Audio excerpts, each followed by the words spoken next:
닭소리가 나고 난 다음에 베드로가 심히 통곡하고 예수님이 베드로에게 얘기했잖아요. 베드로가 호언장담하고 제자들이 그야말로 예수님 앞에서 우리가 죽을지언정 주님을 부인하지 않겠다. 뭐 가룟 유다라고 하는 그 제자와는 전혀 다른 반응을 사실은 제자들이 보였거든요. 그런데 가장 가까이 수제자라고 했던 한 사람이 예수님을 부인하는 거죠. 근데 그것도 부인하는 것이 한 번만 부인한 것이 아니라 3번씩이나 부인했다. 그러면서 그 3번의 내용이 지금 오늘 읽은 본문의 내용입니다. 69절에 보면은 베드로가 그죠? 바깥 뜰에 있었는데 한 여종이 베드로를 찾아보면서 얘기하는 거예요. 너 갈릴리 사람 예수와 함께 있지 않았었냐? 깜짝 놀란 거죠. 베드로가 그래도 주님을 따라가려고 그 멀찌감치에서나마 예수님의 모습을 보고 있었거든요. 예수님께서 당당하게 그 죽음을 받아들이는 것을 베드로가 아마 눈으로 목격하고 그리고 뭔가 마음속에 느끼고 있었을 것이다 라는 생각을 해볼 수 있겠죠. 자, 그런데 한 여종이 가까이 와서 네가 갈릴리 사람 예수와 함께 있지 않았었느냐라고 그렇게 물을 때 베드로가 뭐라고 얘기합니까? 70절에 보면 모든 사람 앞에서 부인했다. 네. 이 말이 중요한 말이죠. 자, 마태복음에서는 일단 70절에 보면 첫 번째 모든 사람 앞에서 부인했다. 아니 옆에서 주님을 쫓아다니면서 주님을 그렇게 사랑한다고 주님을 위해서라면 내 목숨까지도 죽겠노라고 그렇게 장담하면서 그렇게 고백했던 제자들 다 도망가고 심지어는 예수님의 수제자조차도 그죠? 네. 예수님의 가장 오른팔 베드로조차도 많은 사람들 앞에서 이렇게 자신의 스승을 부인하고 예수 그리스도 우리 주님을 부인하고 있는 이 장면, 어찌 보면 우리 크리스찬들이 예수님을 쫓아간다라고 그렇게 고백하면서 그렇게 주님을 쫓아가는 십자가의 길에 서 있는 우리 모두가 한 번쯤은 기억해야 될 성경 말씀이다. 이렇게 생각을 해봅니다. 여러분과 저는 과연 우리가 살아가는 삶의 자리 속에서 많은 사람들 앞에서 내가 신앙인이라고, 내가 크리스찬이라고 그렇게 당당하게 우리가 말할 수 있는 그런 신앙을 오늘 또 우리가 견지하면서 살아가고 있느냐라는 질문을 다시 우리가 성경을 통해서 받게 되는 겁니다. 아니, 더 내가 하나님 앞에서 정말 주님을 사랑한다고 주님과 함께 가겠다고 그렇게 말하는 사람일수록 이 말씀을 한 번 더 깊이 들여다봐야 돼요. 우리는 이렇게 비참한 존재입니다. 우리는 아까 얘기한 것을 오늘도 이렇게 부인할 수밖에 없는 연약한 사람들입니다. 내가 주님 앞에서 기도하면서 결심했음에도 불구하고 그런데도 내 마음을 바꾸어서 이렇게 주님을 모른다고 주님을 내가 알 수 없다고 그렇게 말할 수밖에 없는 약한 사람들, 그런 마음을 갖고 있는 것들이 바로 누구냐면 바로 우리들이라고 그렇게 말씀할 수 있는 것이죠. 혹시 나도 저 고난의 길에 나도 같이 끌려가지 않을까라고 하는 그런 죽음의 두려움을 이기지 못하고 결국 모든 사람들 앞에 누가 뭐라고 그랬습니까? 그저 별 볼 일 없는 여종인데도 불구하고 그런데 그를 향해서가 아니라 그 주변에 있는 모든 사람들을 향해서 이렇게 자기의 두려움을 표현하고 그리고 자신의 스승이신 예수 그리스도를 이렇게 부인하고 있다라고 하는 것. 그러나 어떻습니까? 예수님이 부활하시고 난 다음에 바로 이런 베드로를 찾아왔다는 거예요. 주님이 찾아오셔서 뭐라고 얘기해요? 그 7명의 제자들 갈릴리 호숫가로 다시 어부가 되어가지고 자신의 직업전선으로 다시 뛰어들 수밖에 없었던 그런 연약한 사람들, 그 7명의 제자들을 찾아가시는 거죠. 누가? 부활의 주님께서. 이렇게 주님은 찾아가시고 또 찾아가시고 또 찾아가시는, 우리를 구원으로 인도하시기를 간절히 원하시는 그런 주님의 모습을 우리가 다시 한번 깨닫게 됩니다. 많은 사람 앞에 부인하고 있지만은, 그러나 맨 마지막 75절에 뭐라고 얘기합니까? 그죠? 밖에 나가서 심히 통곡했다. 아, 내가 이런 존재구나. 이 통곡이라고 하는 것은 주님을 향해서 내가 이렇게 내 신앙을 지키지 못하고 주님을 향해서 내가 이렇게 살 수밖에 없는 나약한 존재라고 하는 것, 자기 자신에 대한 어쩌면 통곡일 수 있겠죠. 베드로의 마음속에 충격으로 다가온 것은 자기 자신에 대한 회의감이죠. 그동안 나를 믿을 수 있었는데, 그동안 그래도 내가 이런 사람이라고, 아니 베드로라고 하는 그런 별명까지, 바위라고 하는, 반석이라고 하는, 반석 위에 교회를 세우겠다라고 하는 그런 주님의 약속까지 들었던 베드로였음에도 불구하고, 그러나 자기 자신에 대해서 그렇게 자기 우월감을 갖고 자신감을 갖고 주님을 따라왔던 베드로였음에도 불구하고, 그러나 자기 자신이 무너진 이 모습 속에서 통탄을 하는 거죠. 여러분, 우리들도 어떤 때는 이렇게 눈물을 흘리며 통곡할 때가 있습니다. 탐욕에 가득 차 있고 욕심을 부리고, 또 그것뿐만 아니라 그죠?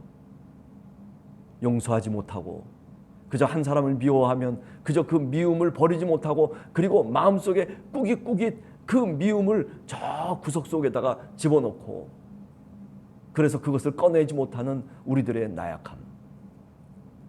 네. 그죠? 이런저런 우리들의 죄악된 모습들을 보면서 우리는 사실은 통곡할 수밖에 없는 사람들입니다. 자, 그 다음에 얘기를 합니다. 그 다음에 또 다른 여종이 또 한 번 베드로에게 또 손짓하면서 얘기하는 거예요. 이 사람은 나사렛 예수와 함께 있었도다. 71절에 보면 앞문까지 나아가서 다른 여종이 그를 보고 거기 있는 사람들에게 말했다. 아, 이 사람이 나사렛 예수와 함께 있는 사람이었습니다. 그랬더니 72절에 오늘 뭐라고 얘기합니까? 베드로가 맹세하고 또 부인하여 이르되. 이제는 맹세까지예요. 나는 모릅니다. 하나님이 내 증인이십니다. 예수님께서 뭐라고 얘기했습니까? 산상수훈을 우리가 쭉 읽어오면서 우리는 알고 있어요. 너희는 저 예루살렘으로도 맹세하지 말라는 거예요. 주님께서 맹세하지 말라고 그렇게 수차례나 그렇게 강조하시면서 제자들에게 가르쳐 주시고, 그리고 또 그렇게 살아가기를 원했는데, 그런데 예수님의 수제자가 그죠? 사람들 앞에서 맹세하는 거예요. 아니, 그것도 자기 스승이 죽어가고 있는 그 시간 속에서 스승을 모른다고, 난 주님을 모른다고. 얼마나 비굴한 삶을 베드로가 지금 한 발자국 한 발자국 걷고 있는지 우리는 오늘 성경 말씀을 보면 뚜렷하게 우리가 느낄 수가 있습니다. 이렇게 3번씩이나 알지 못한다고 맹세하면서, 그러면서 주님을 부인하고 있었던 이 베드로에게 부활의 주님께서 찾아오실 때 몇 번이나 말씀하십니까? 네가 나를 사랑하느냐? 네가 나를 사랑하느냐? 네가 나를 사랑하느냐? 3번에 걸쳐서, 그죠? 주님이 그 부활하신 그리스도께서 베드로의 마음을 돌이키시는 거죠. 주님을 부인하면서 얼마나 가슴 속이 무너져 내렸겠습니까? 그 마음 속에 얼마나 깊은 상처가, 그 깊은 상처의 골이 생겼겠습니까? 그런데 부활의 장면 속에 들어가면 주님이 똑같이 3번 말씀하시고 계세요. 네가 나를 사랑하느냐? 예, 사랑합니다. 네가 나를 사랑하느냐? 예, 주님이 저를 사랑하는 줄을 주께서 아시나이다. 또다시 묻습니다. 네가 나를 사랑하느냐? 예. 어쩌면 그 요한복음에 나오는 부활하신 그리스도가 베드로에게 나타나셔서 묻고 계시는, 그리고 그 답을 듣고 계시는 그 예수님과의 장면 속에서 보면 거기서 어쩌면 베드로는 마음의 치유함을 받았을 거예요. 그죠? 3번씩 부인했던 그 마음, 3번씩 이제는 어떻게 바뀌어져요? 내가 사랑합니다. 주님이 아시오니 내가 주님을 사랑합니다. 여러분, 그렇습니다. 우리들도 세상을 살아가면서 신앙생활하면서 이렇게 사랑합니다라고 고백하는 것이 중요한 거예요. 그래야 내 마음속에 있는 상처들이 아물어지기 시작하는 겁니다. 세상을 살아가면서 우리가 얼마나 많은 상처들을 받고 살아갑니까? 사람과의 관계 속에서, 또는 물질과의 관계 속에서, 또는 어떤 사건 속에서 우리는 수없는 마음의 상처를 지니고 사실은 살아가는 사람들이에요. 그러나 그 상처를 치유할 수 있는 방법이 있어요. 그것은 뭐냐면 우리가 주님을 만나고, 그리고 그 주님 앞에서 우리가 사랑한다고 고백하는 거예요. 자, 오늘 한번 고백해 보세요. 여러분들 앞에, 우리 앞에 주님이 부활하신 그리스도께서 베드로를 만나셨던 그 주님께서 우리 앞에 와 있다 생각하면서 한번 고백해 보세요. 주님 사랑합니다. 내 모든 것을 아시는 주님 사랑합니다. 사랑합니다. 내 마음속에 응어리졌던 것, 내 마음속 깊은 곳에 뭔가 깊은 상처로 새겨져 있었던 그 많은 것들이 하나하나 사랑합니다라고 하는 그 고백을 통해서 치유되고, 그리고 다시 회복되는 줄로 분명히 믿습니다. 다시 또 3번째 얘기합니다. 또 조금 후에 곁에 섰던 어떤 사람이 나와서 베드로에게 얘기합니다. 너 진실로 너 저 나사렛 예수의 무리들 속에 있었던 도당이 아니냐. 너 말소리가 그렇다.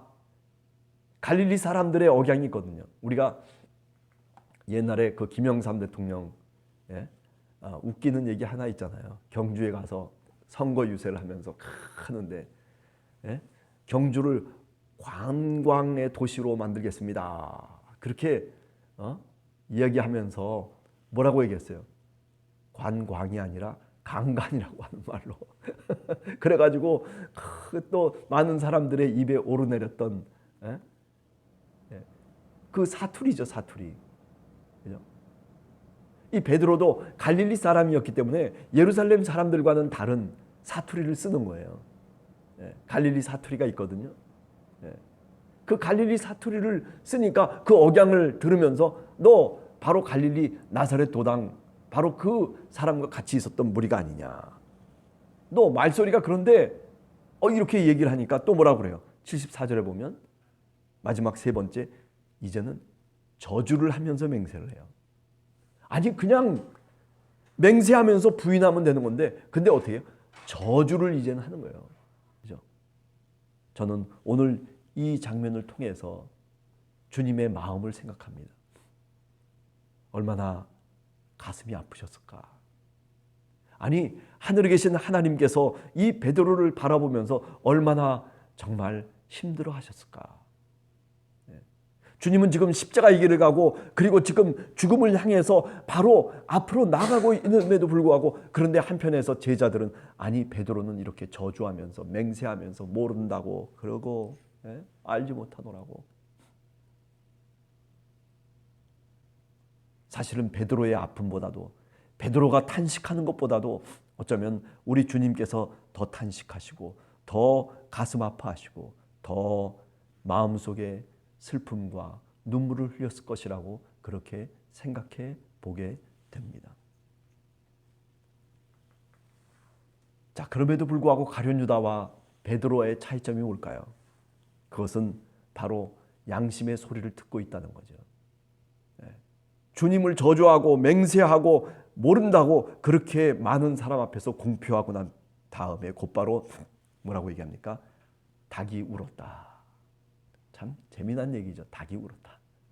새벽이 됐다는 거죠. 이제 어둠 속에서 있었던 그 모습들이 이제 지워져야 될 새벽의 그 아침, 닭이 울면서 해가 다시 솟아나고 있는 모습을 우리는 그려볼 수 있어요.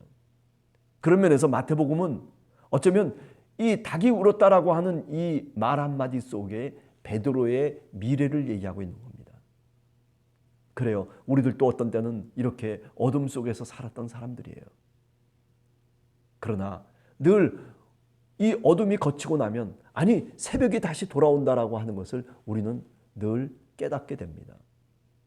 우리가 잘 아는 믿음의 조상 야곱의 이야기, 야복강가에서 밤새도록 천사와 씨름을 하잖아요. 그죠? 엉치뼈가 부러져서 그래가지고 쩔름발이가 돼버렸어요. 그런데도 불구하고 어떻게 돼요? 새벽이 돌아오고 있잖아요. 그리고 새벽이 돌아왔을 때 비로소 돌아가기 바로 직전에 그 천사가 뭐라고 얘기합니까? 네 이름이 이제는 야곱이 아니다. 지렁이 같은 삶을 살아왔을지언정 그러나 이제부터는 네가 이스라엘이라고 그렇게 부르라는 거죠. 그래서 그를 이스라엘로 불러주시기 시작하는 겁니다. 언제부터? 새벽이 동터오기 시작할 때부터.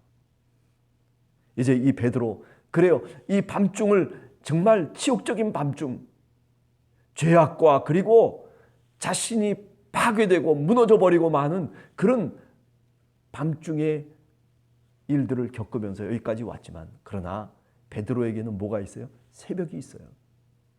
네, 새벽이 있는 겁니다.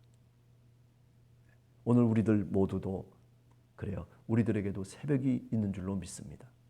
네, 우리가 주님 앞에 기도하고 주님이 우리를 붙잡아 주시고 주님이 우리를 선택해 주시고 우리에게 은혜를 베푸셨던 주님, 우리의 손을 놓지 않습니다. 우리를 끝까지 붙들어 주십니다.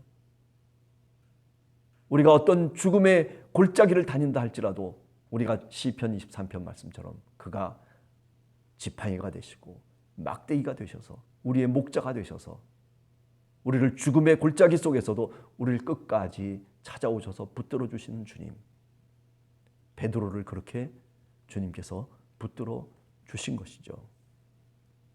그렇기 때문에 베드로는 나가서 통곡했다. 네. 오늘 또 주님의 말씀을 생각하면서 나는 어떤 신앙인일까? 네. 나는 어떻게 늘 주님 앞에 신앙인으로서 오늘 살아가고 있는지, 아니 어떻게 살아왔는지 한번 우리 스스로 반성하면서 좀 더 바른 신앙인으로 살아가기를 위해서 우리가 기도하는, 우리 함께하는 성도들 모두가 되기를 원합니다. 같이 기도하겠습니다.